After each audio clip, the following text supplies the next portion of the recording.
Thank you. Good evening. You can tell this is 6:30 on a Friday afternoon, but we'll do our best. Welcome to this wonderful panel I have with me on military immobility, which I think will be a challenge given what's been happening and what's been discussed these last couple of days. I want to set the scene. In 2022, General Heinrich Braus and General Ben Hodges and myself, we wrote a big report on military mobility called Moving Mountains. And recently I published a major book with Field Marshal Lord Richards called The Retreat from Strategy, which is brilliant and very reasonably priced. Very good.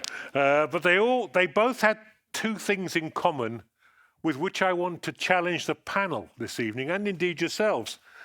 I don't sense there is the requisite level of urgency on the fundamental issues that Heine, Ben and I addressed in that report to really improve military mobility. Military mobility is deterrence. If the enemy believes that we have the capacity and the ability to move capability quickly, there is no stronger element of a deterrence posture than military mobility. Now, Ben Hodges, my dear friend Ben, bit of a Yank, but still a close friend. Ben, as you know, was a general, head of the US Army in Europe. He said, Julian, will you pose two questions here?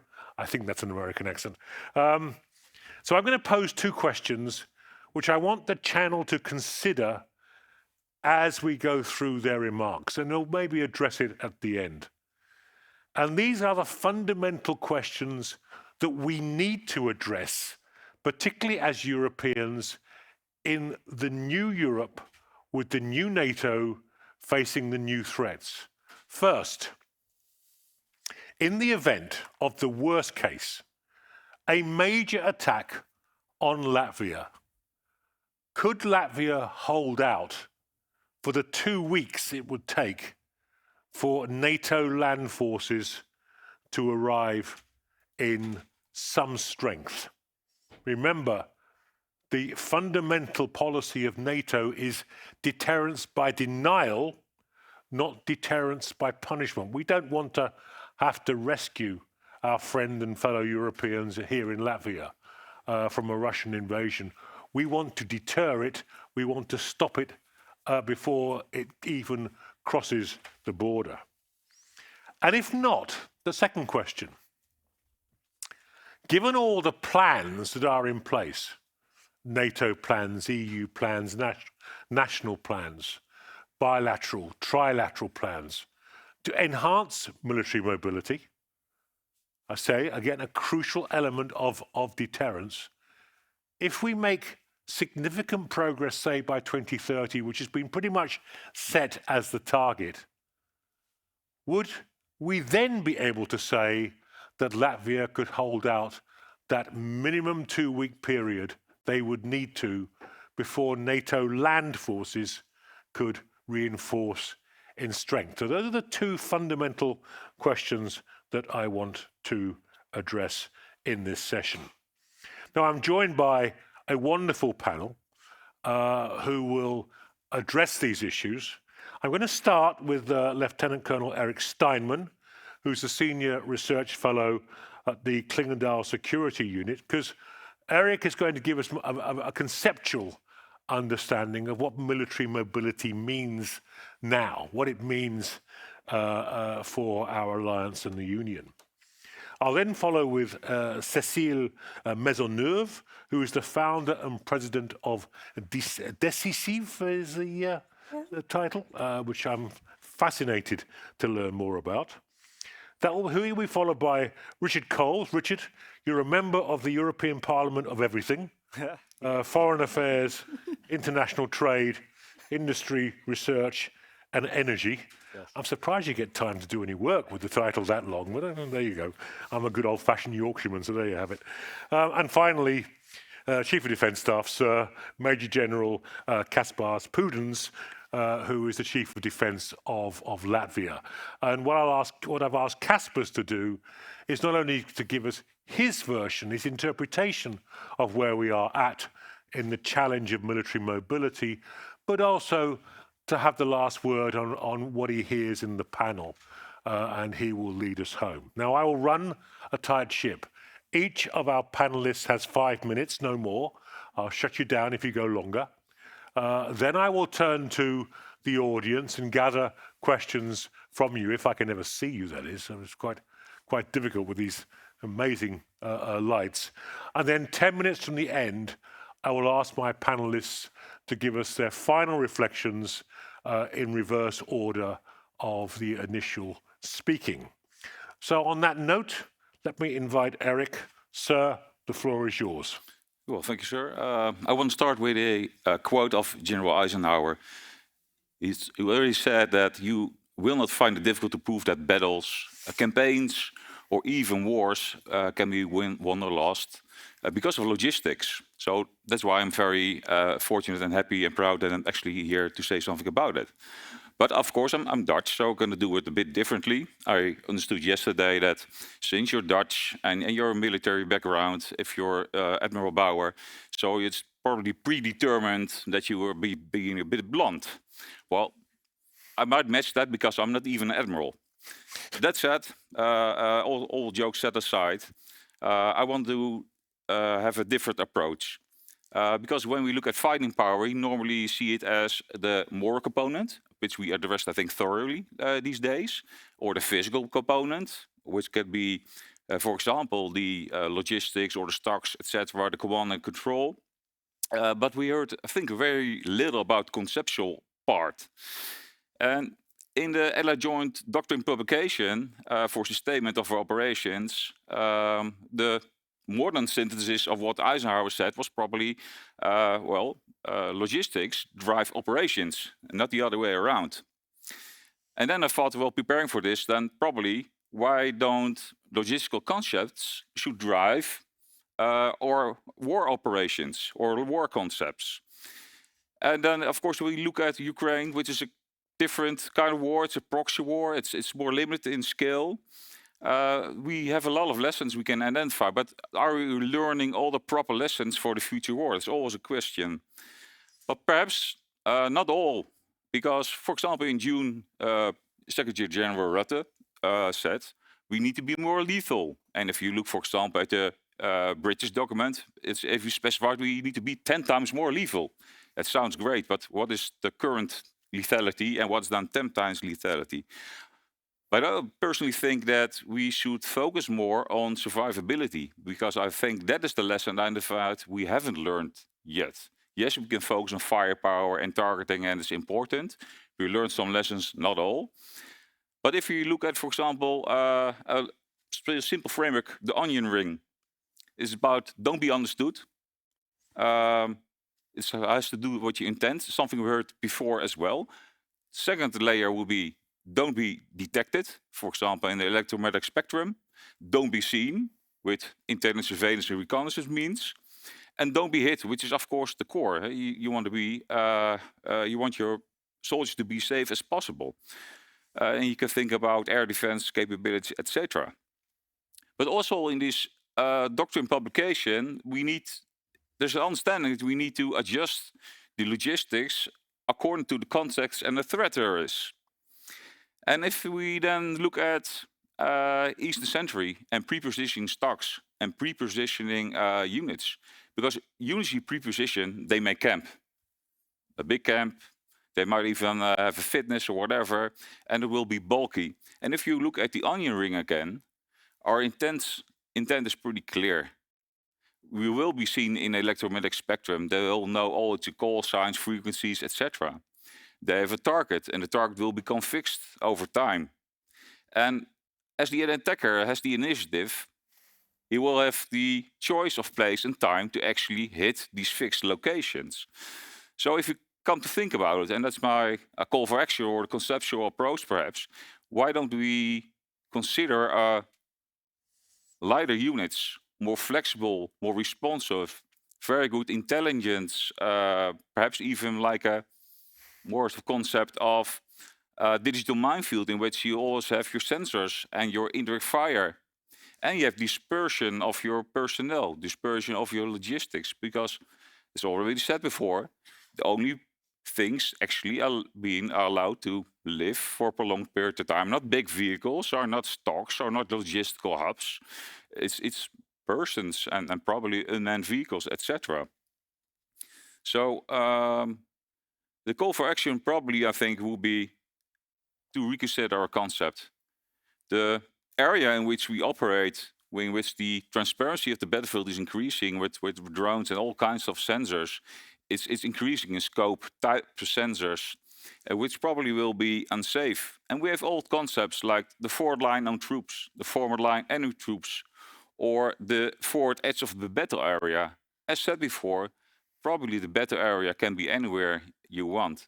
So probably more deterrence will come by being able to 1 deploy minute, please, faster. Eric. I will, sir. Good man. To actually be faster in the deployment of our forces than the enemy, to create the better area of our choosing on the time, on the conditions of our choosing, and require probably a different logistical concept and a different operation concept. Thank you very much. I mean, as I understand it, what you're really talking about is complex mobility in support of secure, agile, pre-positioned forces. Do we have the infrastructure for that kind of concept?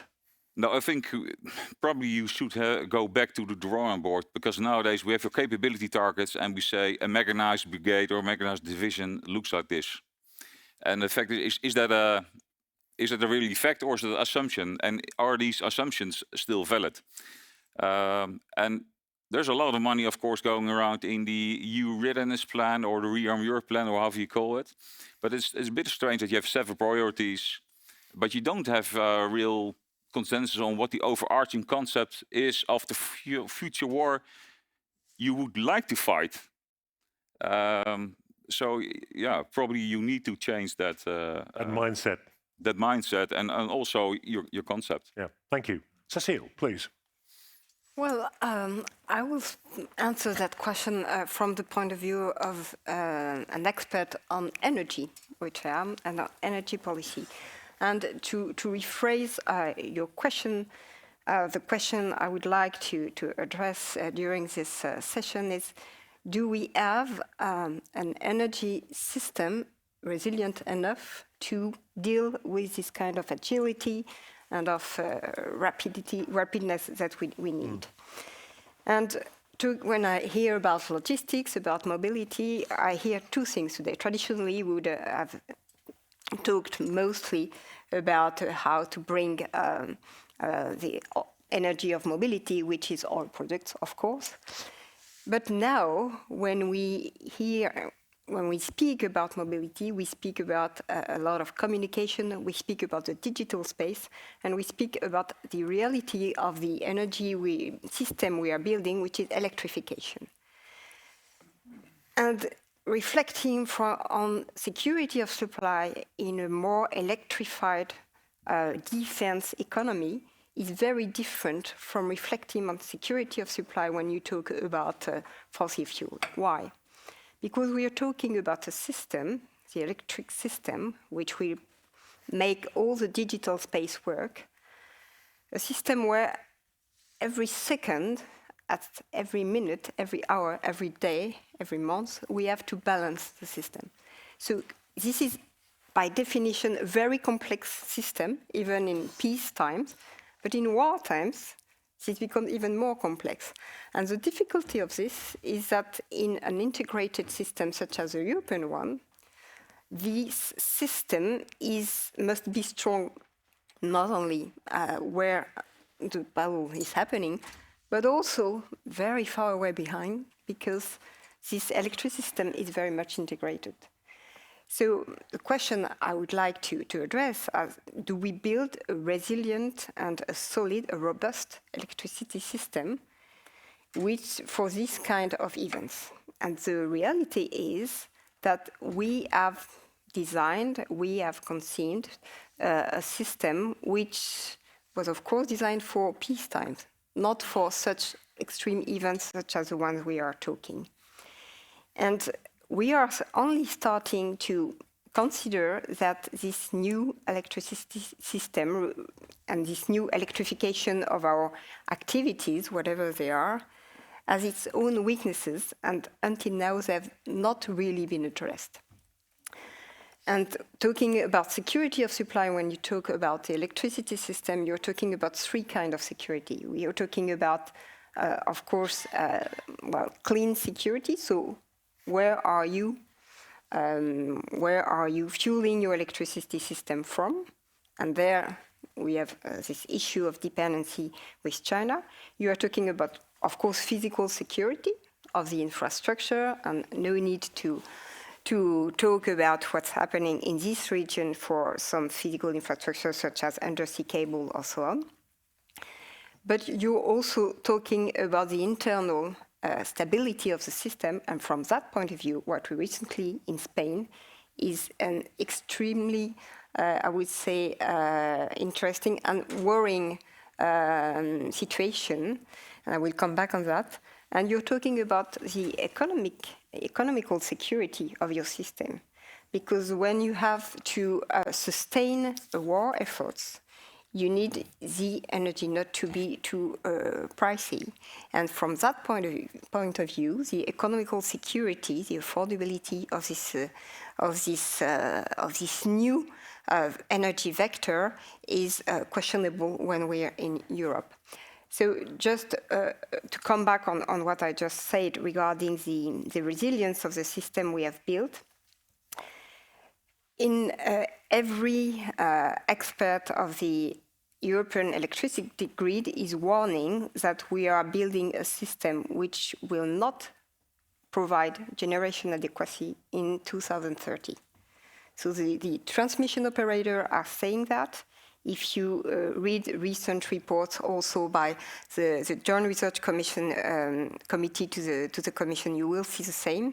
So we are building a system which is not resilient anymore because we lack a synchronous system in this electricity system, meaning power plants which are functioning all the time. So this question up to now, you were talking about the urgency, has not been dealt with sufficient sense of urgency. One minute, please. Yeah, and I would just conclude, and maybe things are changing, and from that point of view, the recent decision in Germany to build the equivalent of 20 gigawatt of gas-fired power plants is a good news for the stability of the European electricity system. I will conclude on that. Yeah, thank you. I mean, this is extremely concerning because on the one hand, it's almost a contradiction. We seem to be committed to building an electrified defense economy because that is the policy of quite a few governments. And yet you're suggesting that there are potential critical points of failure, even as late as 2030, in the supply of electricity. Is that correct? Exactly. Yes, because the thing is that what ensures the stability of the system is rotating machines, gas-fired power plants, coal-fired power plants, hydroelectric systems, nuclear power plants are rotating machines, as opposed to renewable energy system, which is on-off. So there is no inertia in the system. And with the new systems that we are building, these rotating machines are used less and less because renewables are first to come on the grid. And for that reason, the competitiveness of this rotating machine is degraded. And we are currently seeing many gas-fired power plants, or in some countries, nuclear power plants or coal power plants, decommissioned.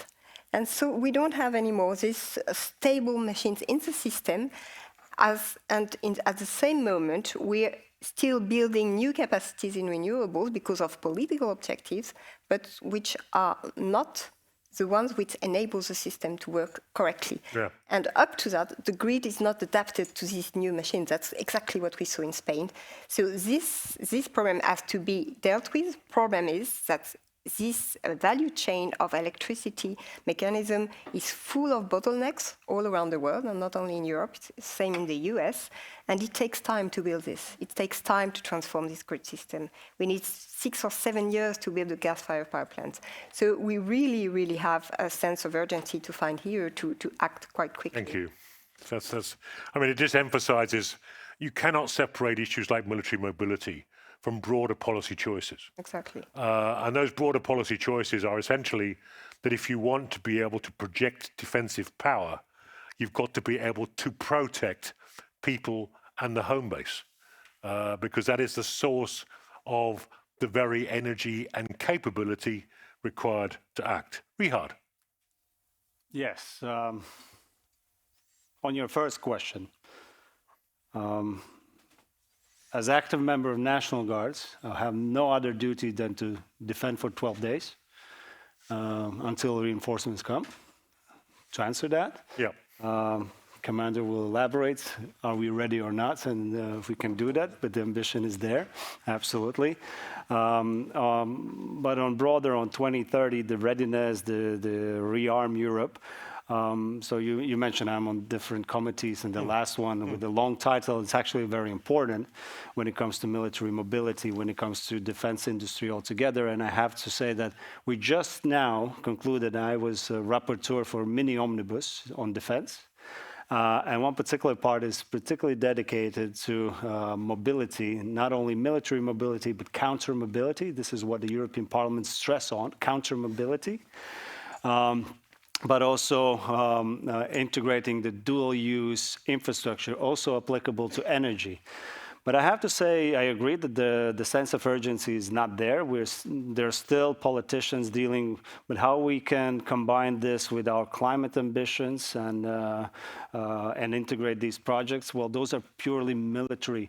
And military, yet no tanks are on batteries, no others on batteries. It's actually the fossil fuel, which is the lifeline for any military equipment for these days. And that's a harsh reality. And I don't think it's quickly going to change to that. And based on that, of course, it triggers me negatively when I hear MEPs submitting amendments or opposition to allowing to create the dual-use fueling stations. And the trigger word for them is fueling. No, it has to be green and so on. And this is something, you know, it's hard to comprehend. Yeah. That you have to still deal with this kind of mindset. And unfortunately, it illustrates the lack of sense of urgency. You just mentioned already 12 days. I don't think those MEPs are thinking those ways, the 12 days, and we have to think about reinforcements. But let me come back to what is at stake right now, what has been done. There's a lot of plans, strategies adopted, the issues of implementation, and for implementation, money following those projects and initiatives. I'm pleased to see that the last NATO summit, there is an agreement to divide the 5% expenditure, 3.5 on hardware, defense capabilities, and 1.5 on infrastructure. Let's hope that registers in the NATO member states in Europe. I'm pleased to see that the new European Commission has recognized the specific challenges in Eastern Frontier. That is separate region with separate challenges, and there will be additional funding provided. And why this is important, we have to look at the history of NATO, at least for the past 20 years. Of course, at the beginning, the threat is not that big. The enlargement goes its way on who wants to join, and it gradually increases. Gradually, we made decisions, very important decisions, on the battle groups, then integrating on different ones as well. But all of those decisions hasn't been followed with, do we have proper infrastructure? We have the infrastructure when we have to facilitate the host country, the battle groups, in certain places, but then again, the reinforcement, sustainment, that is something that is still not there. And there is a report of the European Parliament, a draft report right now on mobility, and it particularly stresses the recognition that mobility plays a crucial part in those 3 crucial ingredients for Article 5, which is forward presence, which is reinforcement, and sustainment as well to maintain it. As I mentioned, Baltic, Central Eastern Europe, we've been somewhat left out of this era of peace dividends, and it's over. And if we look at the harsh reality, the disproportionality that we have with the West Europe, with the South Europe, let's take it, the biggest tool to have any resupplies, it's train. Ukraine shows train is the main artery when it comes to resupplies and the movement of mobility. And we have still no connection. Well, Rail Baltica, it's 2030, right? So this is where we have to really change the mindset. And it's both roads. And last point, I know it's 1 minute, so 20 seconds. All right. Regulation is one. There's still, according to the European auditors, still the average take to get approval permit for military movements ability takes 45 days. That's insane. You talk about 12 days to make for reinforcements. So here, the last point I want to say, we work in the regional area as well. We have the JEF, Joint Expeditionary Force. So this is as well. Not to say that suddenly everything has to pull up from the south to the north. So it's mixed. I mean, what I'm hearing, and not just from you, but from others, and I have to say I've heard it in this conference as well. We still suffer from this tendency to put politics before strategy. That things can only be good. We can't say that this is not working.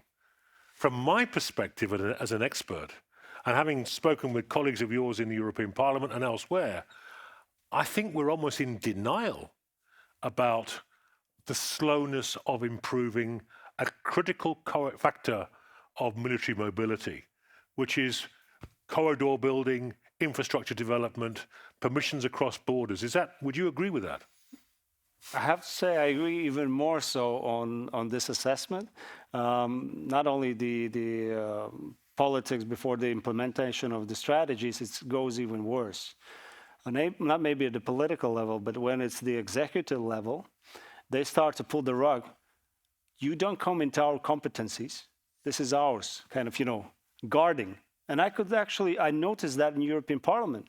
When the Trans Committee started to object, the SEDE Committee, which is Defense Committee, is in agreement with ITRE Committee, the Industry and Technology, on proposal not only have the military mobility, but counter mobility. They say, we're going to block this paper because we disagree, because it's our competency to decide on that. Yeah.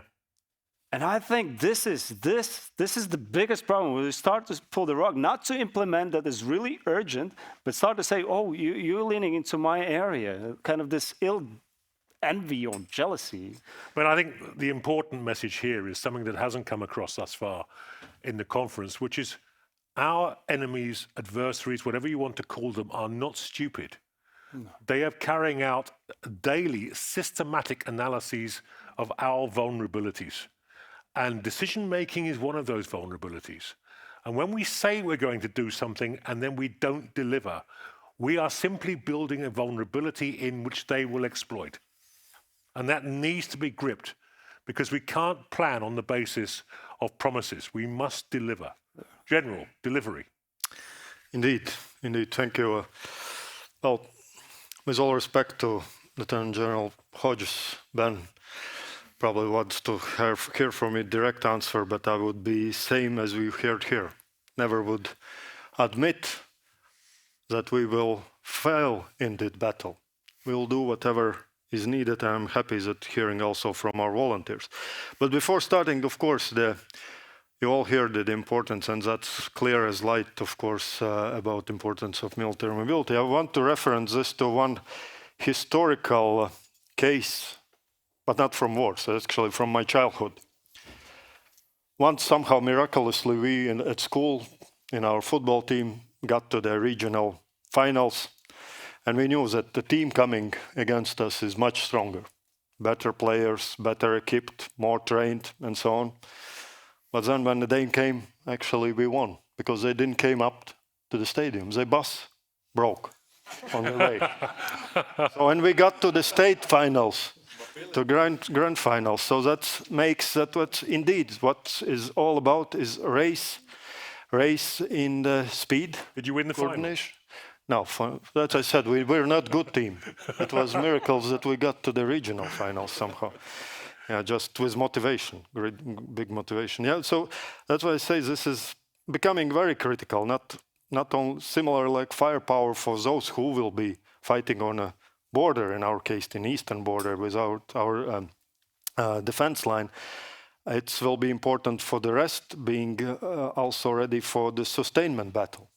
How I build my concept of main points where my battle fought is something Eric mentioned. The first point is survivability, but I say this is first what we need. All of us survive, all of our armed forces, our infrastructure, our networks, so we can look further on. That's where I put my effort defending. You said 12 days, if needed, it will be 1 month, whatever we need. We will defend until it comes to the end. And then the third part is sustainment. This is a battle we, just coming out of national exercise, what we pay the big focus on sustainment. And that's where I put the more emphasis on military mobility. Because in initial phases, while all this is very important, what has done, and we're working with civil side, so civil military engagement on developing infrastructure, resilience, as you said, that's understood. But as military, of course, a part of doing the military capabilities, bringing military capabilities, looking at other options. So what to do not coming to these 12 days. So that's why I say I focus on the procedures, on capabilities, where I can shorten these timelines. So it's investing intelligence, sensors, analysis. Investing already was mentioned here, or you said decision making. So how we can faster understand the situation and make proper decisions. And this is where to invest. Also invest in platforms which can deliver same effects, but they are much lighter, as Eric said. It's actually footprint. So probably same effects. We don't need a tank brigade coming here, but we can get even drones.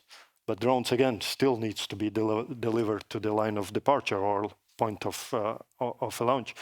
So it's actually battle what we're fighting here with main two problems. Of course, our disadvantage been before and will remain is, of course, is our readiness against Russian ability to maintain combat or operational readiness on our borders. Now, thanks to the Ukrainians, it's much lower, but in any case, it could be back. But also resilience. Resilience not only of our infrastructures and so on, but our armed forces. And I say our answer is, how we're focusing is not to look at countering Russian mass with a mass. As I said, look at innovative solutions, how to fight much leaner, much lighter, and then not being forced and focused on these 12 days, but on something we can do much shorter in decisions.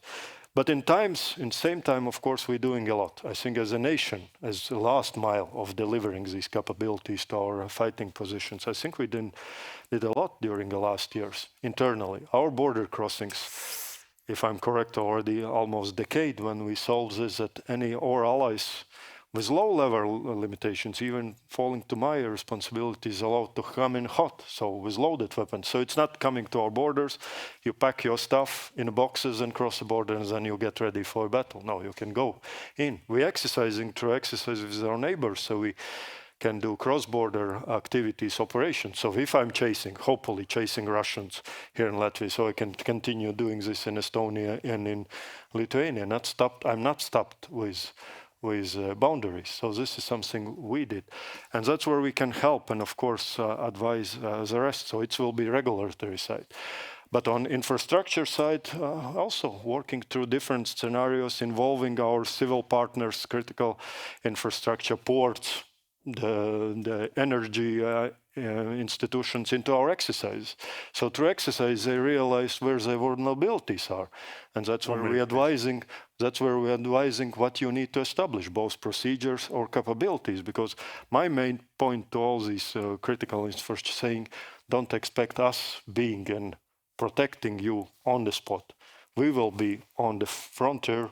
We will be around protecting. It's your responsibility to build your resilience through different cyber offensives or sabotage offensives. It's your responsibility, particularly now with all the different kinds and levels of drones. So counter drones, it's not looking at us. We can advise, we can boost your capability development, but at one point you can even develop it much faster. You are business organizations, many of them, so they can do it much faster. Thank you, General. I mean, what's come across, not just what you very eloquently said, but also the entire panel, is that military mobility can look like a very dry subject. But in fact, it's critical to the defense and deterrence posture of our alliance. Why? Because it's not just about infrastructure. It's about civil-military relationships. It's about regulation. It's about cross-border movement of dangerous goods. It's a whole host of political, legal, and actual requirements that without which mobility simply won't happen. And without that mobility, there is no deterrence and defense posture. That is what we're dealing with here, ladies and gentlemen. I'm going to open the floor now for about 10 minutes. And if I can see you, I'm also going to look that way because too often chairs were not looking that way. I will take a few questions. I see a hand in the ghostly distance just down there. I'm Robert Rasums from Latvian Armed Forces. So, for what are we building this infrastructure? What is the strategic end state to which we are building this whole defense economic? Is this the plan for just surviving the Russian attack or defeating Russia? If the answer is the second one, what do we understand with defeating Russia? So kicking them out, stopping the killing, ending in Moscow. So as war is continuation of politics, I would like to see Mr. Cole answering this question and then officers commenting this political guideline on this. Well, thank you very much. I'll take another question while we're at it. Shout at me if you can. Yeah, please. John Barker Globsec, quick observation. 41 years ago, the UK, when I was an exercise young officer, deployed 131,000 men to Europe. That would take some doing nowadays. My question about the infrastructure, I understand the forward edge of the battle area has moved, but is it not up to the private sector and the EU, who own the infrastructure, to provide what NATO needs? Get the private sector involved, is my question. Should we? Thank you, John. Right, I'm going to, Rihard, go straight to you on that question. And what is the strategic end state of military mobility? well, two things: that deterrence is credible and that defense is effective.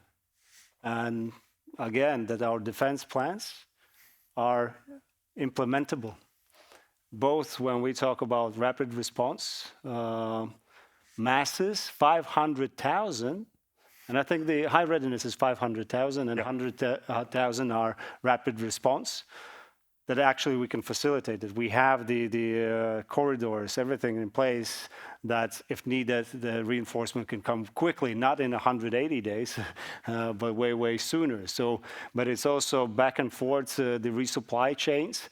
Again, if there's coming, let's say, reinforcement, it's the question of crossing the borders. There is a discussion right now of introducing the military Schengen. And I think it's a valid point. Absolutely. It takes almost a month to cross all the German federative states for any equipment to get to the Poland and Baltics. So this is to abolish unnecessary burden and to have these capabilities on reinforcement there that actually applies to adopted defense plans in case of, but when it comes to what to do with Russia's strategic defeat, well, it's our task ongoing, actually. It's not the future. It should be right now. Continuous support to Ukraine, but also depleting smart way the capabilities of Russia, that it's at the point that it actually cannot wage imperialistic war at any neighboring country.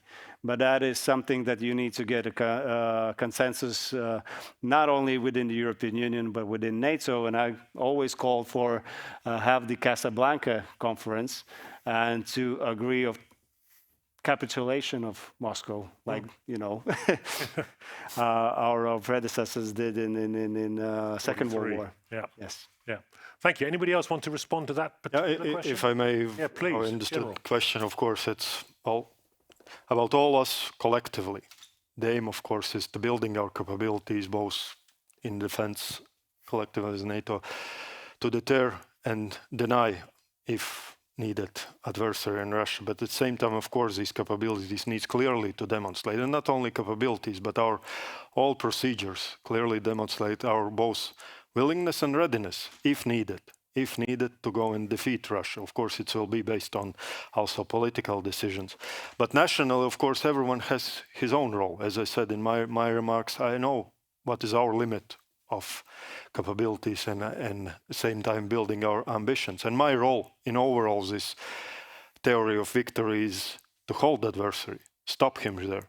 So preparing, fix him in a box so our allies can come in and kill him where it's needed. And then if it's not stops and denies him any further, then we need to demonstrate with our readiness to go and defeat wherever it will stop. I mean, let me be blunt. The relationship between military mobility and the NATO war plan is essential. I mean, the Dutch have built this transit corridor, which is important. But the transit of what? If it's British forces, both blokes can get on a train. I mean, the idea, for example, the Brits will provide 2 divisions within 60 days, that's fantasy. That's not going to happen. So it's one thing having a military mobility plan, but we've got to have capability and capacity to move securely across Europe to where they're needed. So again, this linkage is absolutely vital. On the private sector, Cecile, Eric, do you want to comment on the vital role of the private sector in enabling effective military mobility?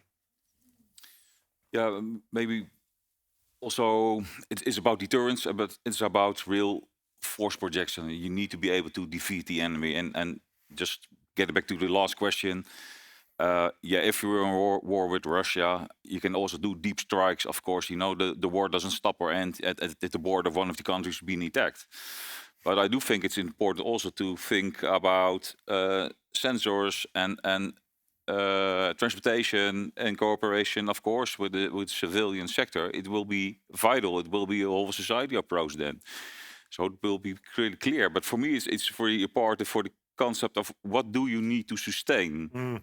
So if we do pre-deploy your forces, it's not about only sense of urgency, what we talked about, but it's also about what you said, sir, rational, proper decision making. So if we pre-position our forces, we may have not thought about the ideas that the incursions with drones create an increase in influx in the Eastern century ambitions are actually perhaps meant to fix our forces, because all the forces there fixed, anti-drone capability, etc., will not be sent to Ukraine.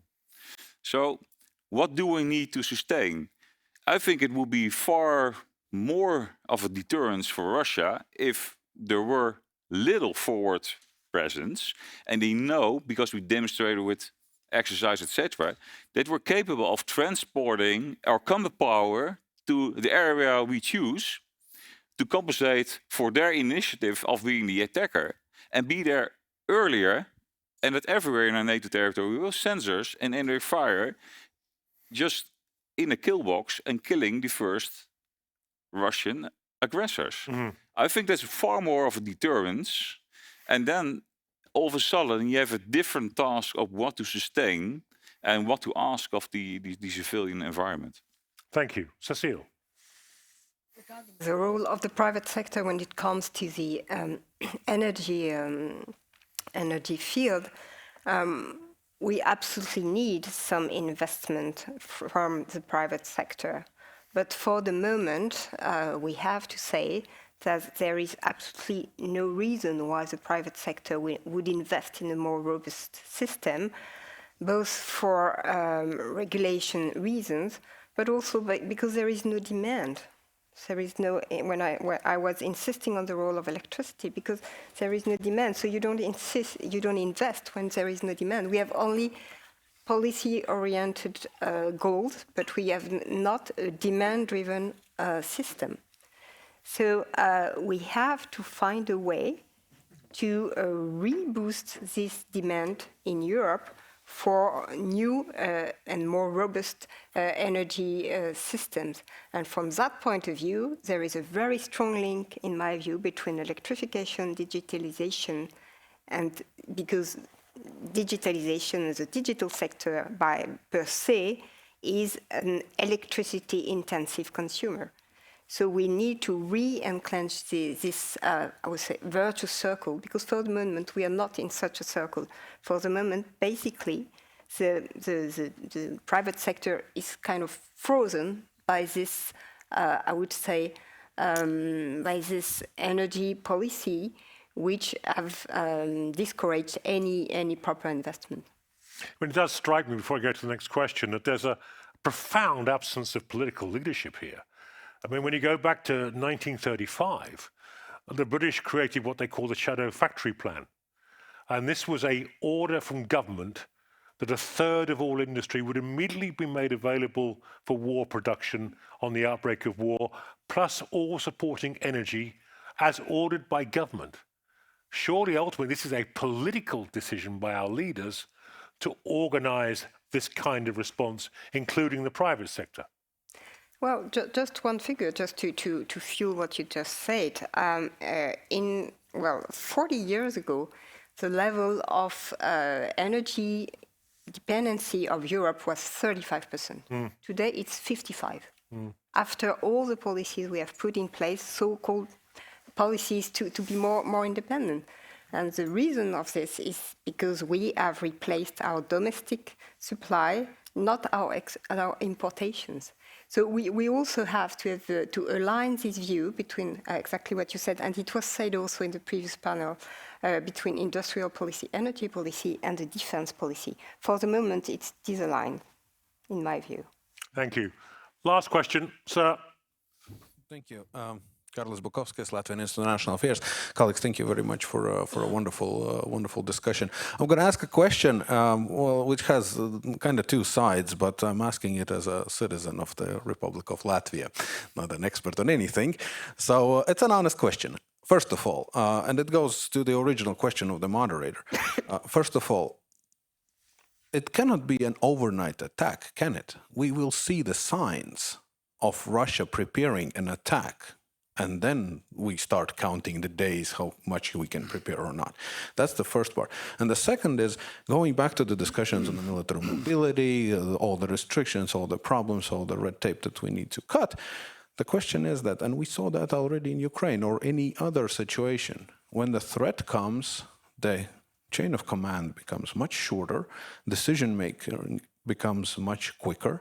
There is no question of bureaucracy of doing this or that. There is just simply need of survival.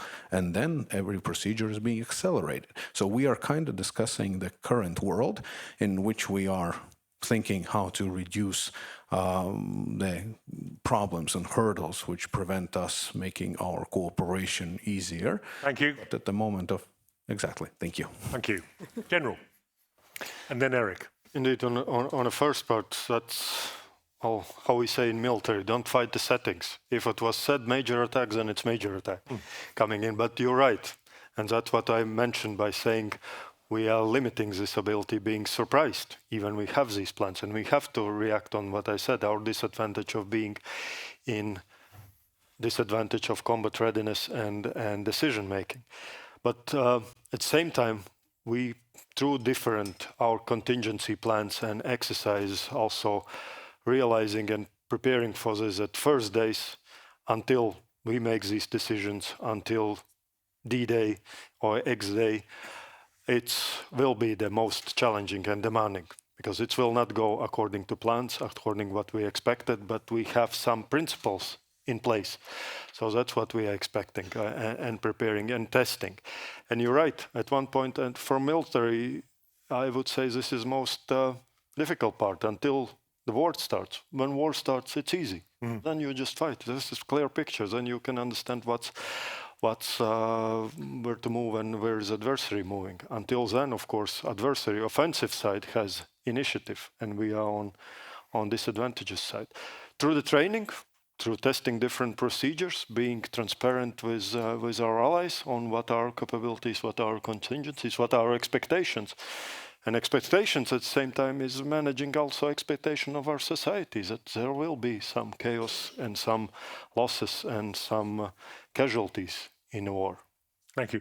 Eric, can I fold your response into your final remarks? Because I've got 9 minutes left and I'm going to finish on time. Will do. I think I'll probably comment and say two things. Is that in my former job... Will you say it when you say it? So I can get on with the wrap-up?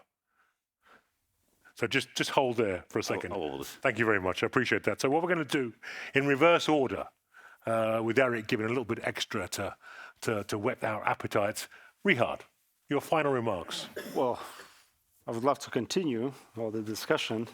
I will just start with my last point I made on the military Schengen. There has to be a reality, but I think it has to be also graded in a way. We have the peacetime policy and regulation, we have crisis regulation, and we have war regulation. Yeah. That in the Schengen, when it's a peacetime, business as usual. When it's a crisis, you lift certain restrictions off. When it's a war, everything according to the the protocols and so on. And last point I wanted to say, we didn't touch upon, but it triggered with the private sector, but from different perspective, non-governmental sector. And I have to say that Russia definitely will use sabotage on critical infrastructure to disrupt these reinforcements. And I have to say it's stunning that the enemy can be from within. Useful idiots can be used. And here I mean, just very recently in Genoa in Italy, was gathering a Southern European seaport labor organizations. And you should just follow what they were talking. Our ambition is to ban any military cargoes from our ports. They actually disrupted some of the air fighters from Italy to Ukraine. And this is a serious threat. And this is why I call that actually on top of that, we have to identify critical infrastructure, Navy, on the land as well, that is out of any private involvement of management. That is purely those who have been identified, be the National Guards and so on. Sorry. No, not at all. Thank you, Rihard. Cecile.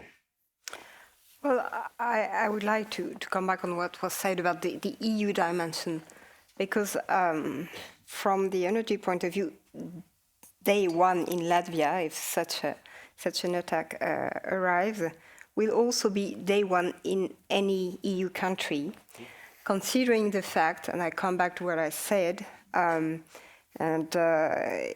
you can very easily disrupt the whole European society through its network infrastructure, and especially the electricity one at the moment. And we saw that in Spain, everything's working through electricity today. So this sense of emergency on what we have to do, I think we have to convey it all over the EU. I'm saying that because just 3 days ago, the operator of the Spanish electricity system said that the proper measures do not have been taken to solve the problem in Spain. And he says that it could happen tomorrow.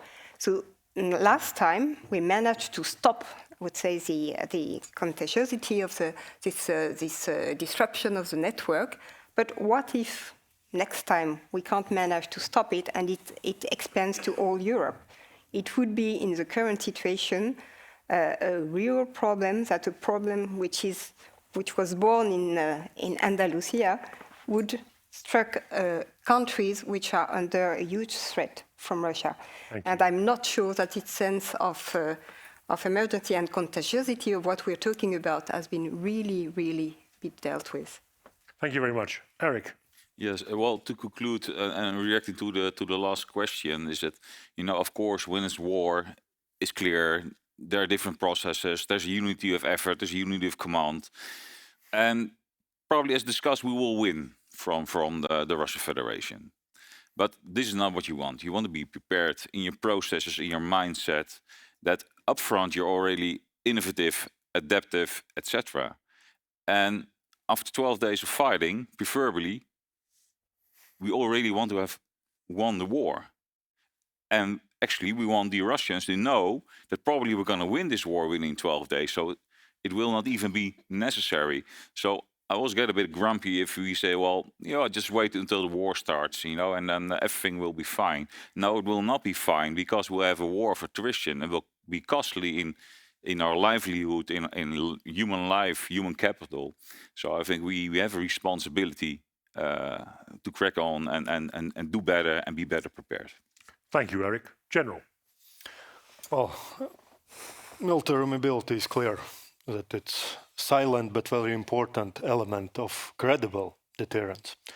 And I think if it's there, present, then all what we need is deterrence, and then we will not speak about these 12 days of potential attacks. So it's more to deter. But what has to be done, all the proposals, but to summarize, indeed, this is something to encourage further workings, that it should be dual-use infrastructure, developed or changed to dual-use infrastructure. It should be about diversity and resilience of this infrastructure. Problem is that, of course, where we stuck, at least I think everywhere, is who will pay for this dual-use infrastructure. So it shouldn't be single developer of this dual-use infrastructure. So it should be balanced.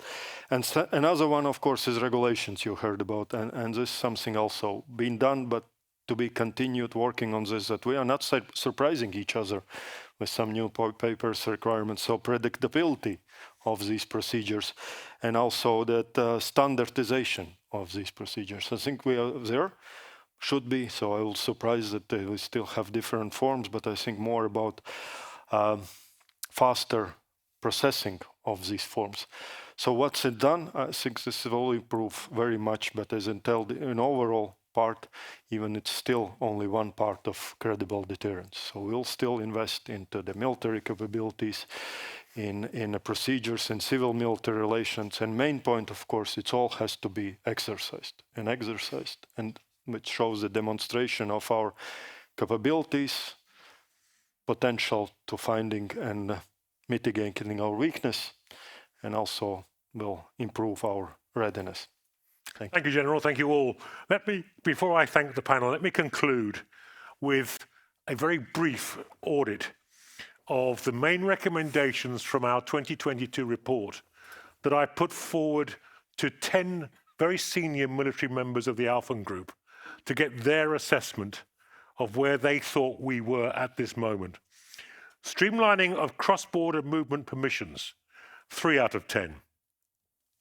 Undertaking and implementing a comprehensive infrastructure assessment, 2 out of 10. Standardizing networks of national points of contact and appointing them, including a possible single point leadership, 3 out of 10. Increase EU funding for military mobility, 4 out of 10 if realized. Extending NATO common funding, 2 out of 10. Fully harnessing capability catalogues that are relevant to military mobility, 3 out of 10. Fostering a culture of cyber resilience for military mobility, 4 out of 10. Establishing a comprehensive programme of EU-NATO civil military exercises devoted to military mobility, 3 out of 10. And finally, enhancing the structured dialogue of military mobility, 7 out of 10, because we're very good at talking about things.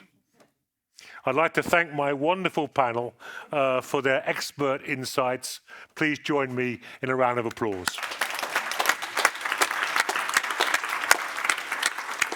And at 19:30 and 47 seconds, this session is now closed.